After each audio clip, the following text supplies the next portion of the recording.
अस्सलाम वालेकुम। सो ये है यूरो यूएसडीटी। तो इसके ऊपर हम आज लाइव ट्रेड देखते हैं कि हमें कोई ट्रेड मिलती है कि नहीं। तो अगर इसकी स्ट्रक्चर की बात करें तो इसका स्ट्रक्चर स्टिल बेरिश है। तो इस जगह से हम बाइंग देखेंगे क्योंकि मार्केट ने आना है सेल। तो ऊपर की जो लिक्विडिटी पेंडिंग है तो मार्केट उसकी लिक्विडिटी लेके फिर नीचे आएगी। तो वहां तक हम बाइंग देख सकते हैं अगर हमें बाइंग मिली। तो ये मेरे पास नीचे दो लेवल हैं।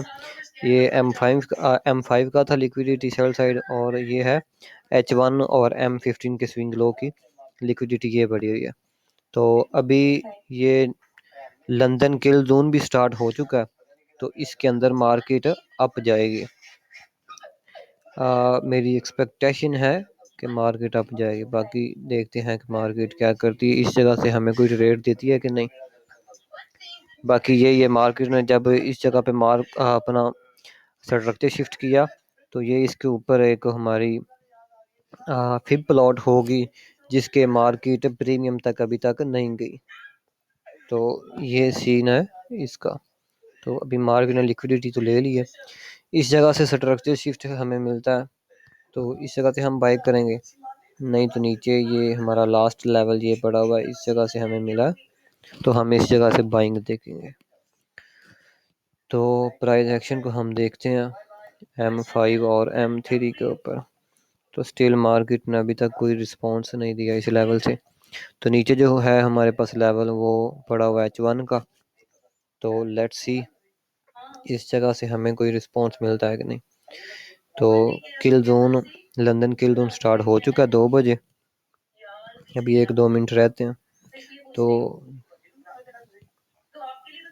ऊपर से बाइंग तो हमारी रह गई थी, लेकिन नीचे से अब हम बाय करेंगे मार्केट को। हमेशा जो किल जोन होता है, किल जोन के अंदर एल को अपने किसी लेवल को अचीव करके मूवमेंट दिखाता है। आई होप आपको ये चीज़ पता होगी। लंदन किल जोन, न्यूयॉर्क किल जोन और लंदन क्लोज किल जोन। तो ये एशियन रेंज लगी हुई है, एशिया के लो की लिक्विडिटी भी पिक हो चुकी है इस जगह से। तो मैंने आपको बताया था कि मार्केट लिक्विडिटी लेने के बाद एशिया के लो के नीचे किसी लेवल को टच करती है, फिर उसके बाद अगेन बाय जाती है। तो ये लेवल तो अचीव हो चुका है। तो इस जगह से हम देखते हैं कि मार्केट रिस्पांस कोई हमें मिलता है कि नहीं। नहीं तो ये बिल्कुल करीब ही साथ ही H1 का लेवल पड़ा हुआ है, यहाँ तक मार्केट आ सकती है। 3 मिनट के टाइम फ्रेम के ऊपर हमारे पास ये एक छोटा सा फेयर वैल्यू गैप है। मार्केट इसको डिसरिस्पेक्ट करे और ये लास्ट ओ भी इसको ब्रेक करके ऊपर जाए तो फिर हम इस जगह से बाइंग करेंगे। नहीं तो फिर स्टिल अभी तक मार्केट हमारे पास बेरिश ही है।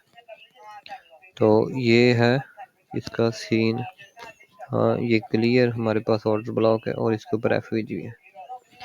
तो अगर ये एफवीजी ये जो है 1 मिनट का ये भी ब्रेक होता है ऊपर की तरफ विद वॉल्यूम मीन्स के बिग कैंडल से, तो हम इस जगह से बाइंग करेंगे। नहीं तो अगर मार्केट ने ये वाली लिक्विडिटी लेनी है तो फिर स्टिल इसको मार्केट रिस्पेक्ट ही करेगी। ये जस्ट छोटी सी विग से आई थिंक मार्केट इसको टच कर रही है, इस एफवीजी को इस विग से। तो ये है हमारे पास एफवीजी। अगर तो ये अच्छे वॉल्यूम के साथ ब्रेक हो जाता है तो इसको हम as a market structure shift ले सकते हैं। तो लेट्स सी आगे हम कंटिन्यू। मैं करता हूँ वीडियो को जब मार्केट इस जगह पे पहुंचती है। इस जगह पे ये लो था, ये लो भी क्लियर हो चुका है। तो ऊपर अभी ये स्टिल एफवीजी है, जब तक ये ब्रेक नहीं होता तो हम बाइंग नहीं देखेंगे। तो ये ओबी थी लास्ट जिसको मार्केट डिसरिस्पेक्ट कर रही है, तो इसके ऊपर स्ट्रक्चर शिफ्ट होगा। मार्केट बिग कैंडल के साथ इसको ब्रेक करे तो फिर इस जगह से हम बाइंग करेंगे। तो अभी देख रहे हैं कि मार्केट ऊपर जाती है या फिर इस सेल साइड लिक्विडिटी को क्लियर करती है, इस सेल साइड को। तो इस जगह पे H1 की लिक्विडिटी क्लियर हो चुकी है। तो अब हमने प्राइस एक्शन देखना है कि हमें इस जगह से मार्केट इस लेवल को रिस्पॉन्स करती है या फिर नहीं करती। इसके नीचे अगर देखा जाए तो लेवल कोई भी नहीं पड़ा हुआ, स्टिल ये एफवीजी था जिसकी ओपनिंग तो रिस्पेक्ट है। ये जो ब्लू लाइन है वे ये है एस एफवीजी का कॉन्सिक्वेंट इंक्रोचमेंट 50% उसका। तो अब नेक्स्ट लेवल यही है। तो हेयर इज 5 मिनट M3 पे मार्केट को बिग कैंडल के साथ इस हाई को ब्रेक करना चाहिए।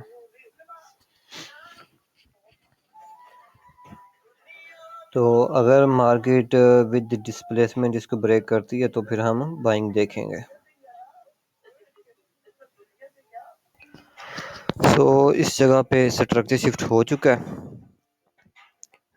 इस जगह पे। तो अब हमारे पास ये last down close candle as a breaker है और इसके साथ ये वाली कैंडल ऑर्डर ब्लॉक की, तो इस जगह से हम बाइंग करेंगे। तो प्राइस इज हेयर। तो अब अगर मार्केट रिटर्न करके इस जगह पे आती है तो इस जगह से हम बाइंग करेंगे।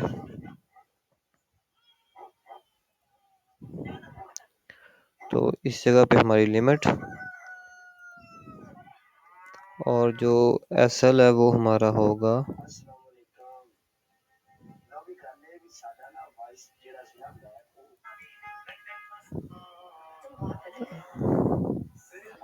इस लो के नीचे।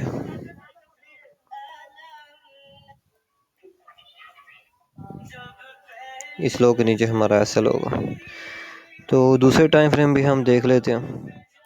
ये M5 का भी यही ब्रेकर आ रहा है, तो इस जगह से हमें अच्छी बाइंग मिल सकती है। तो ये है M1 आफ्टर इसकी लिक्विडिटी पिकिंग, तो इस जगह से हमें बाइंग मिल सकती है। तो पोजीशन मैंने इससे भी सेट कर दी है और ट्रेडिंग व्यू के ऊपर तो ये जस्ट पेपर ट्रेडिंग कनेक्ट है आपको बताने के लिए। तो MT5 के ऊपर इस जगह पर मैंने अपनी पोजीशन लगा दी है। तो अभी नमाज का भी टाइम हो गया है, तो नमाज पढ़ने के बाद फिर हम देखते हैं कि क्या होता है मार्केट के अंदर। जो हमारा टीपी होंगे वो तो ऊपर पड़ा हुआ हाई टेक प्रॉफिट हम अभी नहीं सेट करेंगे, क्योंकि मैं साथ साथ मोबाइल देखता रहूँगा सिचुएशन को, तो उसके हिसाब से हम देखेंगे।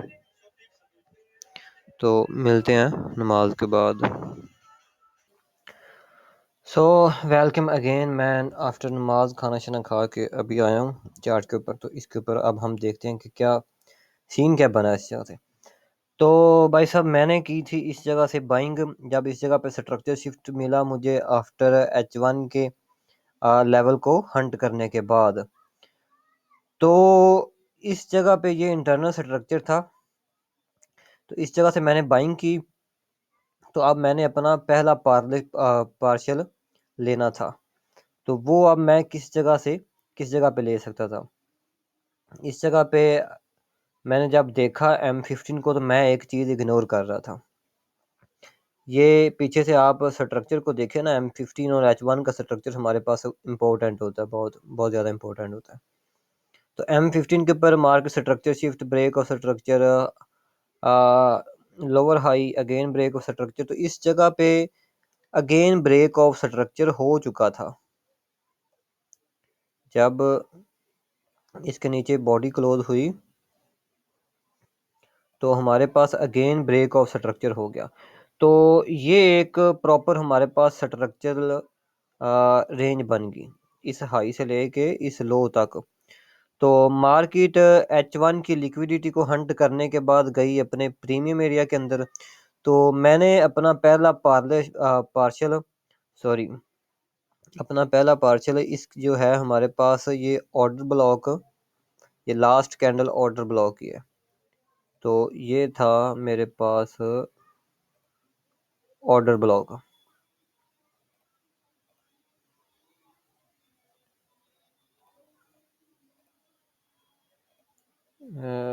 ये तो ये था हमारे पास ऑर्डर ब्लॉक। तो इस जगह से मैंने पार्शल को अपने को एग्जिट किया, मतलब कि जो हिस्सा मेरे लॉस के अंदर आ रहा है ना, जो ट्रेड मेरी लॉस के अंदर, मतलब कि जितना मैंने स्टॉप लॉस सेट किया था वो मैंने क्लोज करके 50% तो अपना कर दिया ब्रेक इवन।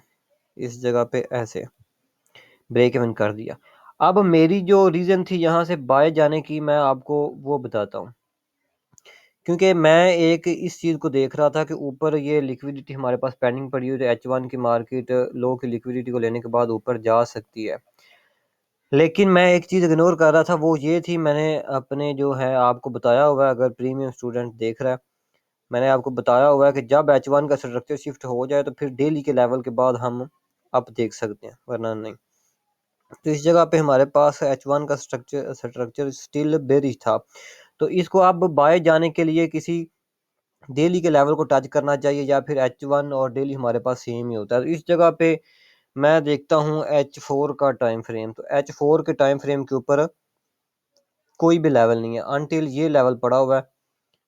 H4 के ऊपर मैं अगर करता हूँ इसके, ये हाई इसका एंड ये लो, तो इसका फेयर वैल्यू गैप का 50% और H4 की OBJ सेम ही जगह पे आ रही है। तो मार्केट इसको टच करने के बाद अगेन इस जगह से हमें ब्रेक ऑफ स्ट्रक्चर देती है ना, तो फिर हम इस जगह से बाय करेंगे।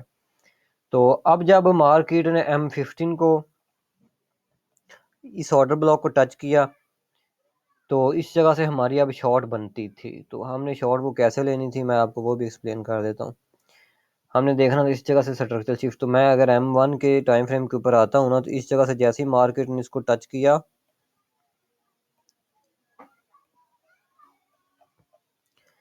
इस देखें मार्केट ऊपर बॉडी नहीं क्लोज कर पा रही इस ऑर्डर ब्लॉक की ओपनिंग। और ऑर्डर ब्लॉक के दो ही हमारे पास लेवल इंपॉर्टेंट होते हैं, एक उसका ओपनिंग और एक उसका मीन थ्रेशोल्ड। तो इस जगह से मार्केट ऊपर क्लोजिंग नहीं दे पा रही, तो मार्केट ने अपना कर दिया स्ट्रक्चर शिफ्ट। इस जगह पे जब ये लो ब्रेक हुआ तो स्ट्रक्चर शिफ्ट हमारे पास हो गया। ये लास्ट तीनों कैंडल हमारे पास ऑर्डर ब्लॉक कैंडल है और उसके अंदर आ रहा है फेयर वैल्यू गैप। तो इस चीज़ का आप स्क्रीनशॉट ले सकते हैं कि मार्केट जब अपने किसी प्रीमियम या फिर डिस्काउंट बड़े टाइम फ्रेम में किसी लेवल को टच करे, तो इस जगह से अगर आपको ये शेप मिलती है ना डिस्प्लेसमेंट के साथ प्रीवियस लो ब्रेक होता हुआ, तो इस जगह से आप ज़रूर सेल कर सकते हैं। तो इस ये जो ट्रेड थी हमारी, इस जगह से हमने सेल करना था छोटे से स्टॉप लॉस के साथ। अब इसका स्टॉप लॉस कितना था, उस ऑर्डर ब्लॉक का मीन थ्रेशोल्ड, क्योंकि मीन थ्रेशोल्ड के ऊपर मार्केट अगर बॉडी क्लोज करती है तो ये फिर हमारे पास इनवैलिड हो जाना था order block according to ICT। तो इसका जो टारगेट था वो हमारे पास था ये वाला लो। मैं थोड़ा सा चार्ट क्लियर कर दूं।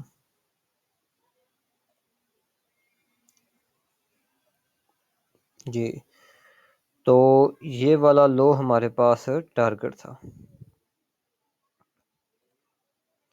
एक ट्रेड को ये जो ट्रेड थी मैंने इस जगह पे 50% क्लोज की, लेकिन मुझे कुछ चांस थे कि मार्केट ऊपर जाएगी। मैंने ब्रेक इवन कर दिया, उसका ब्रेक इवन हिट हो गया, मतलब कि मैं फिर भी मतलब कि प्रॉफिट के अंदर ही रहा, लॉस के अंदर नहीं। जितना मेरा स्टॉप लॉस मैंने सेट किया था उतना मेरा प्रॉफिट हो गया। कोई कोई खास अच्छा प्रॉफिट तो नहीं बना, लेकिन इस जगह से जो हमारी सेल की ट्रेड थी वो एक बहुत ही अच्छी ट्रेड इस जगह से बनी।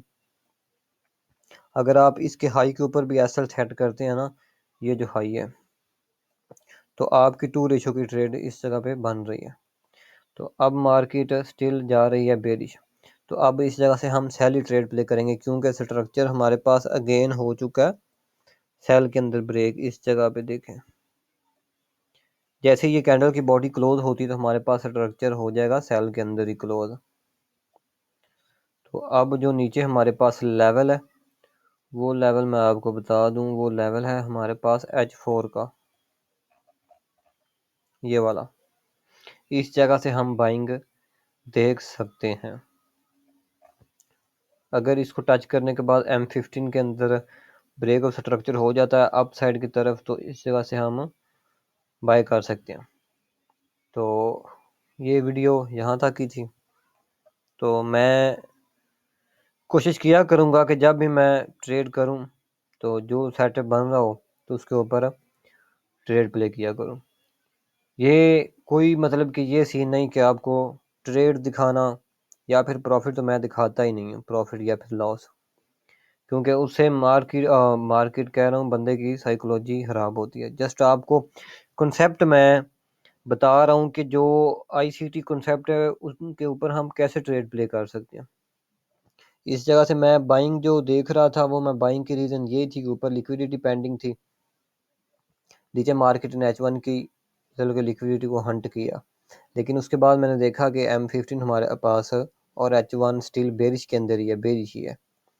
तो वो H1 और M15 मैं बाय तब ही देख सकता हूँ इनके अंदर जब मार्केट अपने H4 या फिर किसी डेली के लेवल को टच करे। तो H4 का लेवल ये आ रहा है, तो डेली का लेवल हमारे पास इधर करीब करीब कोई भी नहीं है, ये नीचे पड़ा हुआ, या फिर ये वाला ब्रेकर है, ये जो डेली का ब्रेकर है, ब्रेकर भी बिल्कुल अलाइन कर रहा है इसी लेवल के साथ, तो ये एक अच्छा लेवल हमारे पास हो सकता है। तो मैं कोशिश किया करूँगा कि डेली की कोई ना कोई आपको वीडियो बना के सेंड कर दिया करूँ कि इन कॉन्सेप्ट को हम कैसे यूज़ कर सकते हैं। ये बात आपने हमेशा याद रखनी है, रिस्क मैनेजमेंट को फॉलो करके हर चीज़ को अपने अकाउंट से, अपने अकाउंट बैलेंस को मैनेज करके फिर ट्रेड प्ले किया करें, क्योंकि 100% ट्रेडिंग के अंदर कोई भी चीज़ नहीं, हमें अपॉर्चुनिटी मिलती है, जो भी अपॉर्चुनिटी मिले उनके अंदर हम अपने रिस्क को मैनेज करके ट्रेड प्ले कर सकते हैं। तो 100% किसी बंदे की भी एक्यूरेसी नहीं हो। अगर आप आईसीडी को भी देखें तो उसकी भी मतलब कि वो 10 ट्रेड प्ले करे तो 10 में से 3-4 ट्रेड के एसएल हो जाते हैं। जो उसके प्राइवेट मेंटरशिप के स्टूडेंट हैं, मैं उनको भी देखता रहता हूँ। मैं प्रीवियस ही वीडियो देख रहा था उसकी भी एक, तो उसने एक अकाउंट पास किया, उसके 2 एसएल हुए और 2 टीपी हुए, 2 टीपी नहीं, एक मतलब कि जो फंडेड अकाउंट होता है उनको पास कर दिया। तो ये होती है रिस्क मैनेजमेंट की पावर। इसके ऊपर वीडियो भी मौजूद है यूट्यूब के ऊपर, आप वो भी देख सकते हैं। तो सी यू इन नेक्स्ट वीडियो। तो इसकी सेल की ट्रेड चल रही है, अगर इसको बाइंग देखूंगा मैं, तो अब मैं देखूंगा बाइंग जब न्यूयॉर्क सेशन स्टार्ट होगा। न्यूयॉर्क का किल जोन वो होता है इस वजह 7 बजे स्टार्ट, और इसके साथ फॉरेक्स फैक्ट्री अगर हम देखें तो न्यूज़ वगैरह भी आप देख सकते हैं कि किस टाइम पे न्यूज़ है, तो उस टाइम पे मार्केट लेवल को अचीव करके हमें अच्छी मूवमेंट देती है।